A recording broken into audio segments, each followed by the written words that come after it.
Okay. So, yeah, no, this is exciting. Happy Medium Day, everyone. Welcome to this. Welcome. I'm Jim, the AI Whisperer. Some of you may know me from my blog.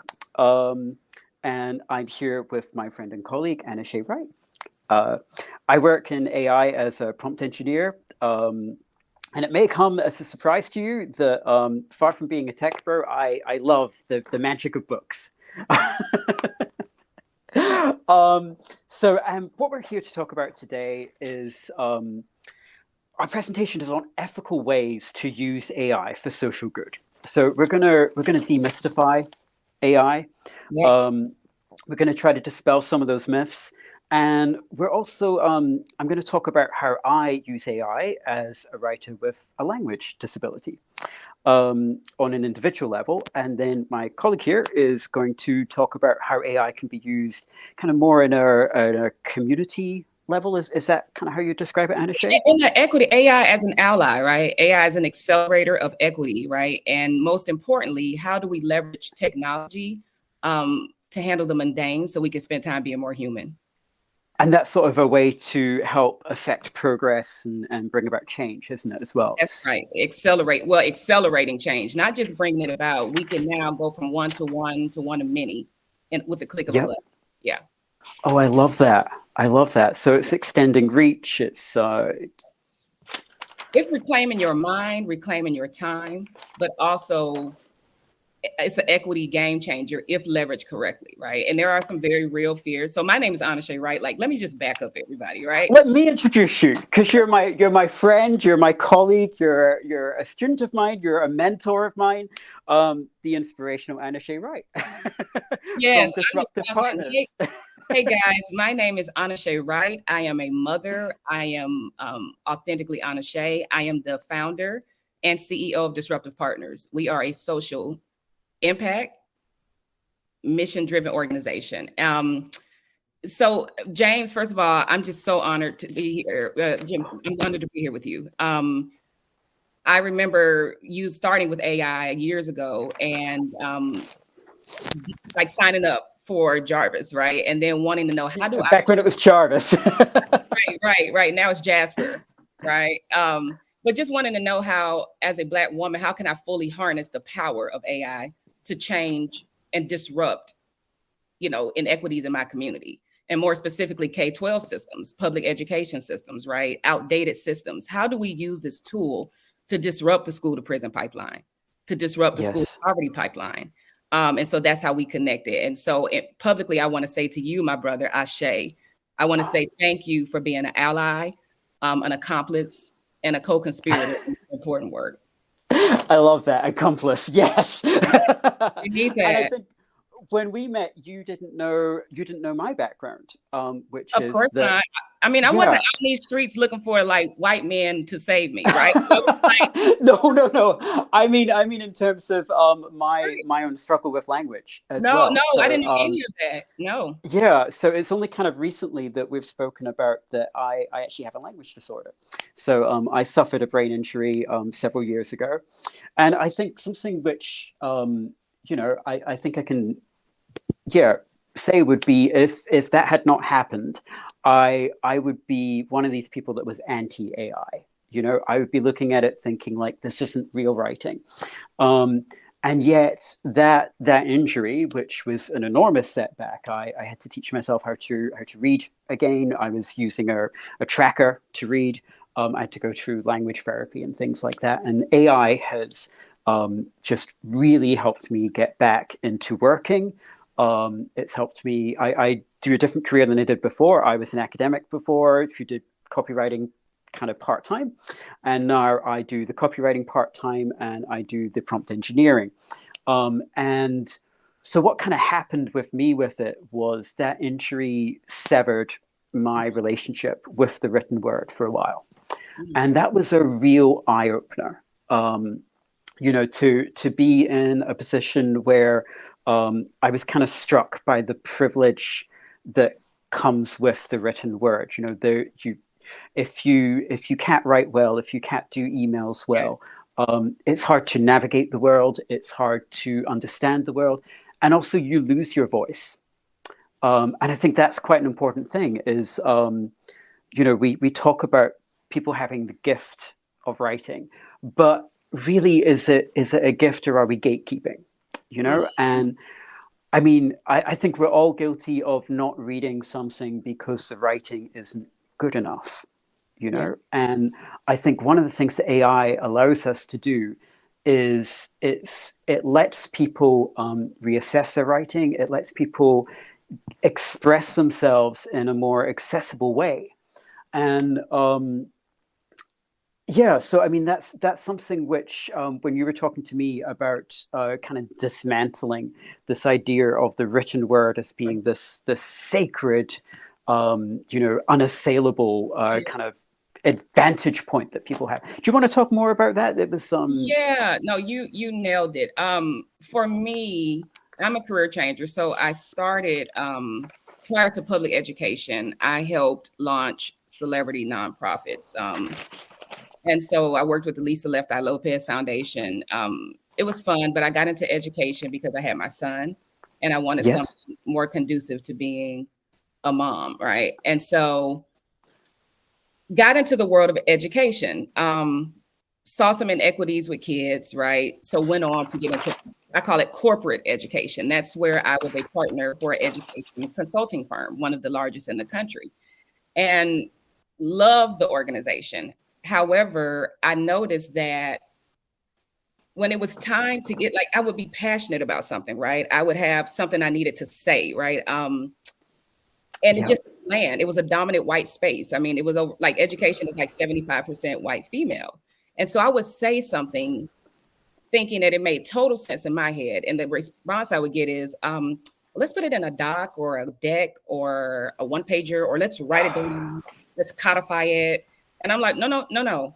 I'm trying to just have a human experience first, right? But it wasn't real. And so I died to myself to rise into the worship of the written word, right? I wanted to be seen as respected. I wanted to be seen as valuable, right? But yes. my heart wasn't connecting with what I felt in my heart and head, didn't connect to paper. And That's so much interesting. time was lost trying to get this document right. And I lost time being human. And so I Yeah, made a commitment to disrupt that, right? I made a commitment to leverage things like AI. Otter AI was the first thing I used. I used that and I learned how to use it with my students as well as for myself. So instead of me sitting down, spending hours trying to write this perfect one pager or this perfect one overview, I could speak my truth into a transcription app and have it take my genius and codify it. And once I did that, I went from my company being just an idea to a six-figure company. I I was able love to that. speak my keynotes, right? I was able to help children. When somebody said a kid couldn't read, I could prove that a kid could think. That kid Yep, could speak. that's exactly it. You know what I'm Yes. saying? So that's what AI Oh, did for that me. resonates. Disrupted That resonates so much. this idea. And I still gave them their little doc and their deck, right? But I used tools of empowerment like Jasper, like Otter AI, right? To get the mundane out the way so that we could spend more time being human. And I think there's a preconception, and this is one of the things that I think AI can help actually overthrow, is that if people aren't worth reading, if people can't write well enough, that their thoughts get sidelined, they get Oh my marginalized. gosh. On top of that, what you're saying about yours, so I'm also special education certified and I have severe Yep. ADHD. So I'm a Yes. diverse thinker. They're both neurodivergent. Right. So it's like, pew, pew, pew. And then it's like, no, bring it back in. Here we go. I got you covered. Yeah. So have you tried using AI to kind of consolidate those thoughts into that linear structure? Does that help with the ADHD? Oh my God. Did you say linear? So let's back up, right? When we talk about the worship of the written word, that's one of these 9 core tenets of Tima Okun's white supremacy culture, right? This dominant, right? So this is You introduced me to this philosophy. right. So everybody, And thank you. right? It's Tima Okun, Tema, I believe, capital Okun, right? And the white woman co-conspired with a black man and came up with these 9 core tenets that shows up in dominant white spaces, right? Tell us about them. Yes. And one of them was the written word. The other one was Yep. perfectionism. And as I dug into these 9 things, right, I learned that it was less about a white or a black thing and more about a human thing. These 9 tenets are what keep us apart as a society. It is what brings the human disconnection gap. Yep. I can trick people into writing everything down, right, and not talking. If I can trick people into trying to be perfect, which isn't real, it's not real, right? Instead of being perfectly imperfect as humans. And so these core tenets, as I found out what these tenets were, they're the cancer in our society that keeps human beings of all races, creeds, genders apart. And if we can disrupt this idea that this over-reliance on written word and let the AI handle the mundane so we can spend more time being human, we will see a more connected society because we'll have time. I love that. Right. So I think people need to understand this is not the written word is it's in the very air we breathe. It is our society. We live in a logocentric world. That's right. This is it's yeah. That's interesting. Yeah. So I just think, I want to make sure the audience understands where this idea was birthed from. It's not like the Jim and Anashay show, right? It's a real thing. It's a real thing. And I think that with lived experience as well, and this is what I said earlier, like I would not have understood this if I was still in academia in an ivory tower, where the worship of the written word, I mean, I obviously love books, I love reading, but I've become less about the perfectionism of it, which I think is important, and as you said, the perfectionism, and more about the connection and the communication. And I think that AI, it's maybe not perfect, but it can be used to bridge people's minds to whatever way that the written word needs to come out, whether it's writing their own story, writing a book, getting a blog out, answering an email, So what do you think about, so there's some controversial topics here too, because, there's obviously people who are very protective about the written word and who see AI as this massive threat, which, I mean, I do also understand. How do you feel about that? I mean, this is one thing we do so well. What I bring about is very real practical education, right? And as an education and social innovation firm, that's what I do, right? I create product, services, tools from AI-powered coaches to workshops, whatever. I create tools that leverage AI as a battery, right? So AI is not the destination, right? It's simply a vehicle. Gotcha. Yes. Right. So that's number one. Number two, in the course that I do, it's called AI as an ally, accelerator, and an agitator. And I'll say it again. It could be an ally, right? And an accomplice, right? To do what you needed to do for good. It can be an accelerator, right? You can go from one to one to one to many, but it can be an agitator like hell, right? Right. It can cause a divide, right? If you don't have the right securities and protections, it can steal information. It can steal like all kinds of things, right? So education is first. Understanding the good, the bad, and the ugly. Like there is no absolutes in life, right? You have to understand the comprehensive, like you have to understand it. So like ChatGPT, this black hole, I'm very selective about what I use, right? Because I don't know where all of that is going. But a Jasper or a Otter, like the tools that I use the most, Otter.ai, they have different securities in place. So I'm designing a digital college career readiness coach for elementary, middle, and high school students. I'm working with Rocky AI. Shout out to my partners there because they are the experts in safety and security for AI power coaching. So you need community, right? You need people smarter than you. In the safety aspects of it. So it does not become an agitator, right? And a big problem. So that's kind of an interesting way of like looking at it as a vehicle or a tool. Vehicle or a destination, right? AI is not a destination. It's a tool or a vehicle to get somewhere. Yes. And then also the there has to be responsible use. And I think that is an element too, is that, Sure. people look at AI and they're like, oh, people are going to flood the internet and try to make a cheap buck. People can do that with any technology. People were doing That's that before, they'll do it afterwards. Yeah, I that's like what to disruptive say, innovation is. I mean, Harvard talks about this. My company is Disruptive Partners. It is birthed from this idea of Clayton Christensen's disruptive innovation. And it just says that every industry will be disrupted at some point. So it's like disrupt or be interesting. disrupted, right? So for me, I'm all about education.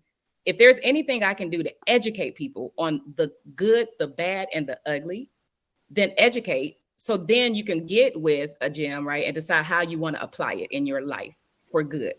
So again, yeah, it's going to happen. And like Tesla disrupted, disruptive, you're going to be disrupted, like the pandemic disrupted us. The question is, Yes.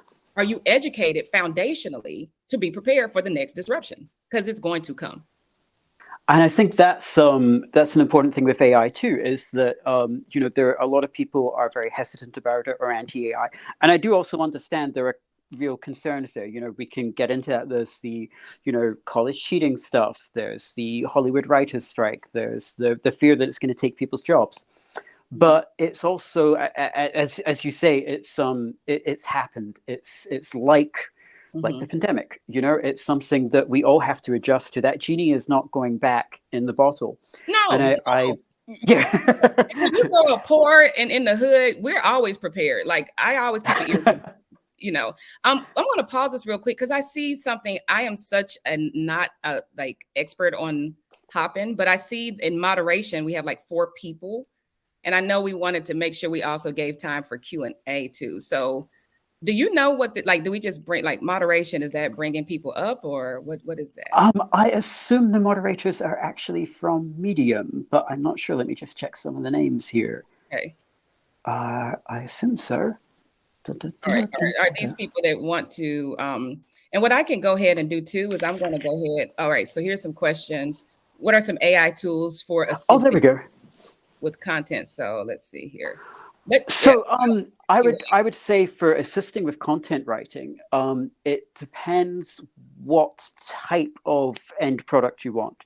So Jarvis, what used to be Jarvis is now called Jasper, is excellent for marketing material. I'd recommend that for if you're trying to write marketing collateral, particularly businesses, because you can do it all in-house. Then there's other ones like, say, if you want to do creative writing, I'm recently been doing some stuff with Pseudo-Write, and I really like their philosophy. So they have a different approach to AI where it's encouraging the creative elements of it, and they've got some wonderful features. Like they have a story Bible. Basically, you create your story, and you have all these cards that will come up with things like, you can put your plot in, you can put your characters in, you can put twists in, and it's so nicely organized. And then you can kind of draw from within the wall when you're generating. What are some of the other ones that are good? ChatGPT is a generically good one. I think the concern with that is a lot of people will use that for research. And I always like to emphasize that, these are large-scale language models. They're not knowledge databases. So they can give the appearance of knowing things, but it's in the same way that a parrot could, to be honest. They're trained on language, they're trained on patterns, and to effectively finish sentences in ways that will match the context that they're given. So for research, I would kind of veer towards u.com. That's a AI search engine, and that's quite different because it's actually drawing from the internet. And one of the things I like from them is that they leverage it's allsides.com, I believe, which is basically it goes for unbiased news sources. So you're not ending up in an echo chamber, which is something which I think is going to be really important with AI. So those are kind of some of the top ones I would recommend. Anashay,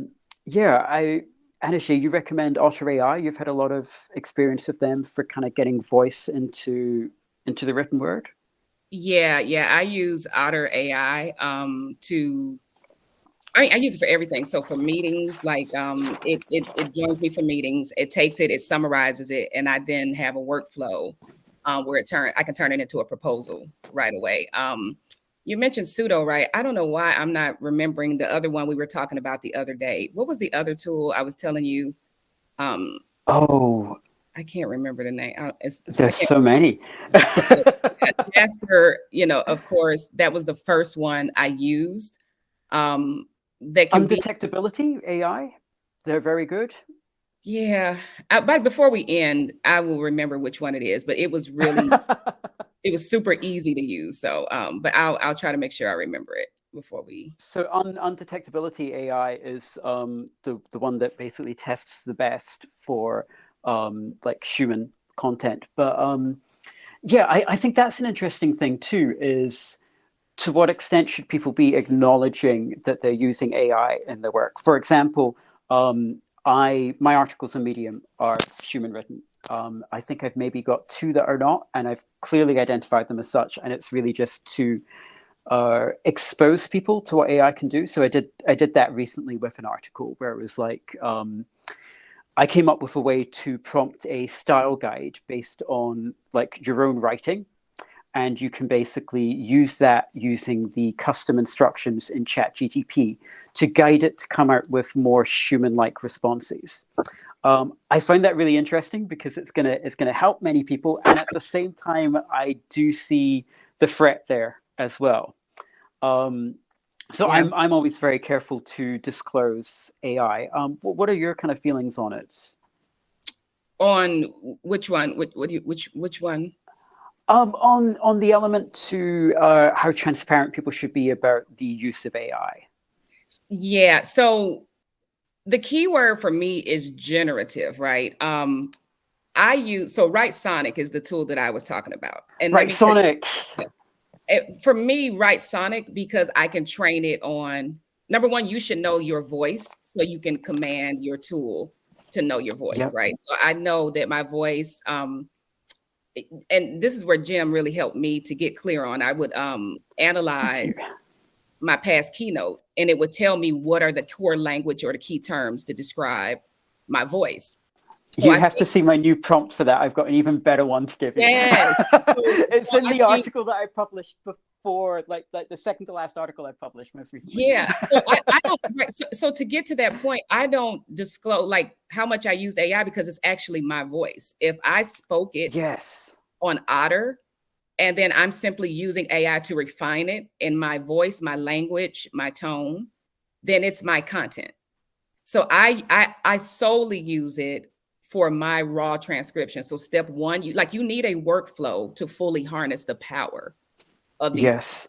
So step one, I speak into it, it transcribes my voice, and then I command it to do whatever I need that raw content to be externally.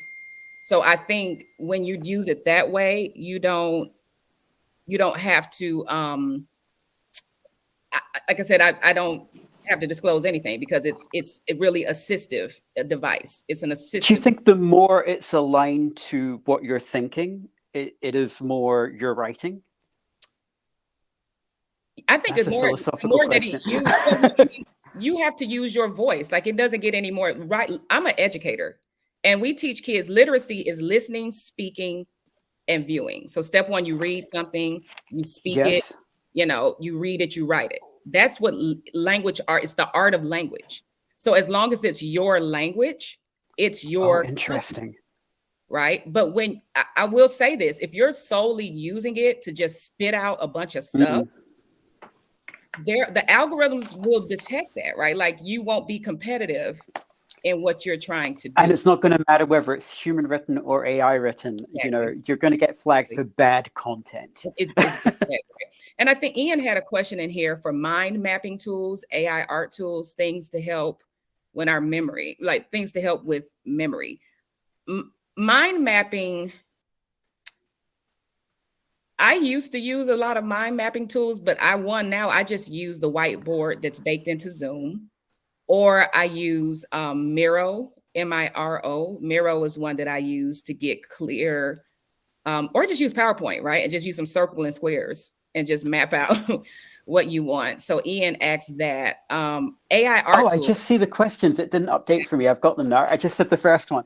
No. So I'm going to pass that to you on the AI art tools. AI art tools. So, I mean, honestly, I think Midjourney's the best.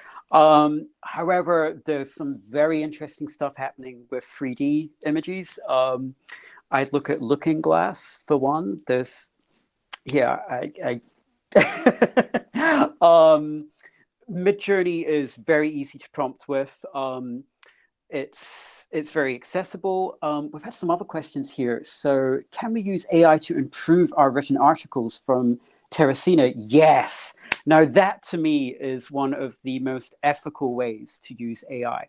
And that's actually something which I do. So, and we've got one here about, memory being like a sieve. My memory is like a sieve. And one of the things that I like to use AI for is to go through my own work. And I also feel that's very much not cheating. That's very much augmenting. That's very much using AI as another part of your brain. So I will often prompt, I'll write an article and then I'll run it through an AI and say, if this was to be read by a reader who is interested in, and I'll say what it's for, is there anything I've left out that they would like to know about, like anything else I should include? And that just gives me a pointer to do some more. For rewriting as well, you can use it for readability checks.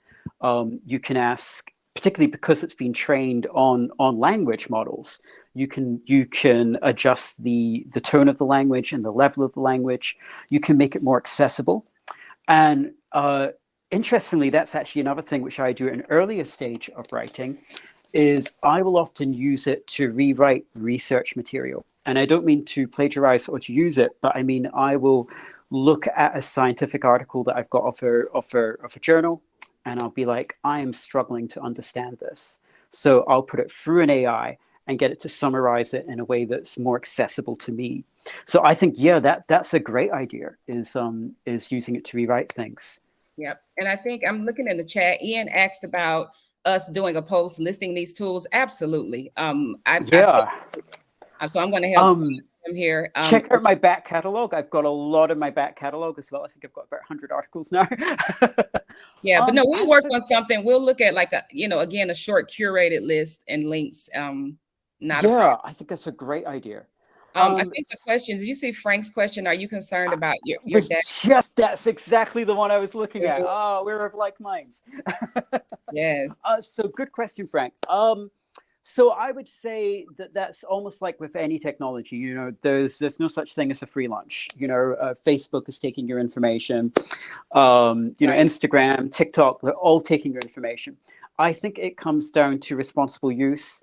There are some that I would recommend more than others. So for instance, you.com, and you can check out my article about them. It's in one of my fairly recent articles. You.com, the AI search engine, is kind of one of the particular things about it is that it protects you. There's a layer between you, they use their IP address, and they don't sell on your data, which I think is quite important. But in terms of my own writing being used, like to inform large-scale language models, I'm really not bothered about it, for many reasons. There's no direct copying. That would actually be completely contrary to the idea of how AI works. People sometimes think that AI is, copy and pasting, basically, or grabbing all these snippets from various places. And I would say that's been complicated by ChatGPT having their Browse with Bing feature, because that did do that. That was a flaw. But in general, generative stuff it's not supposed to save. It's not supposed to copy any data. It's based on patterns and not specific sources. And just the magnitude of the corpus that's involved, and the way that the data is anonymous and there's no specificity, I'm not concerned with the large scale data models at all for that. In fact, if anything, I'm more concerned about like individuals plagiarizing me than AI itself. Again, it comes back to how humans use the tools, you know? Yeah. And a human could copy with a photocopier or just copy paste. Right, right. And I think you have to exercise the power you have as a human being too, guys. So step one, pause for a second, right? And ask yourself, what am I putting out, to who, and why? And what's your Exactly. end game, right? Like, what is your end game when you put it out to the world? So before you put anything out to the world, you want to be clear about what you're putting out, right? And own the power you have to know that when I put it out, I no longer have control. And so I think the control you have is what you put out to the world. So I think for me as a strategist, someone who helps people build systems and be strategic about what you're putting out, you want to think about that, right? As far as the big pool in a black box, I'll be honest with you, chat, like your data is out there already. And with Chat GPT, we don't know what the back end of that looks like, right? Nobody understands that. And so that's where regulation and policy comes in. Mm-hmm. I'm like Hakuna Matata. Use the power you have, your brain, your heart, your two hands, and your limbs, and say, hey, I'm going to put this out. And this, if I have a little bit of concern or if I have that much fear, then maybe it should be a book that people can purchase. Maybe I should trademark my content, right? So that's what I would say. Be wise and use your power, the power that you. Well, I think actually to a degree, it would have to be physical books now and not even anything electronic. Like you'd have to really ring fence. I think one of the other ways of looking at it is, and I mean this in a nice way, I mean this in the way that we're all communal, but no one author contributes that much to the data pool. I mean, Right. even like something like Stephen King, let's take a prolific author. He's not even a drop in the ocean in the amount of data that's been ingested. And it's not the way that the data is being used. It's being used in the same way that a child learns how to read. So it's being used to, and you were talking before, Anashay, about how, like reading, writing, seeing. That's basically what the AI is doing. It's exposed to writing. It's not copying it. So while we say ingest, we don't mean that it's saved there. We don't mean that it's keeping a copy or anything. I think one of the things that also will confuse people is you can prompt it to say some famous things. Like you could get it to quote Shakespeare, but that's because if I say to anyone, finish the sentence, to be or not to be, that is everyone knows it's a question. Is how you finish that. That doesn't mean that person even owns a copy of Hamlet. It's just that's how that language goes. It's become so entrenched. So it's really more about patterns, and we are all important threads in that tapestry, but we are only threads. We don't even have the view of how large that tapestry is. The corpus is so enormous that no one individual's writing is, personally, I don't think any one individual's writing is significantly important enough to be concerned about that. No, yeah. no. That's at least my take on it. Yeah, I mean, and I think though, as we wrap up, I know we're almost at time, but we are too. Yeah, but I will say this too. There is a place for me. I have like 3 trademarks, right? For that I know I'm going to put my content into one of these 3 volumes, right? Or series, right? So, number one, again, people, I think Brett said it in the chat, right? I think Brett said there's a form of responsibility that we have as individuals to creating, right? And yes. Again, it begins with purpose and impact, right? What do you want the impact to be, or what's the purpose? So again, I would just say, think about your responsibility and your power and what you put out there. And number 2, I've taken these questions, definitely look at them. And I'm on LinkedIn, so we'll be sure to follow up and push blog you guys. Posts. So again, guys, listen, this has been amazing. I'm Anashay. And Anashay, it's been a privilege to be with you today. It has been such a privilege, guys. Follow us. Follow Jim, James. Which one are we doing on Medium? You're the I'm Jim the AI Whisperer. the AI So whisperer. and you guys can feel free to comment on my posts. I also have contact details at the end of every post, so you can also email me. Yeah, I'm contactable. I am simple. I'm Anashay Disrupts. That's ANASHAY Disrupts. IG. I'm on Facebook and of course on Medium. Medium, thank you for your service Yes. to our community. Thank you for this event. It's been a pleasure, guys. Happy Medium Day, everyone. Thank you all.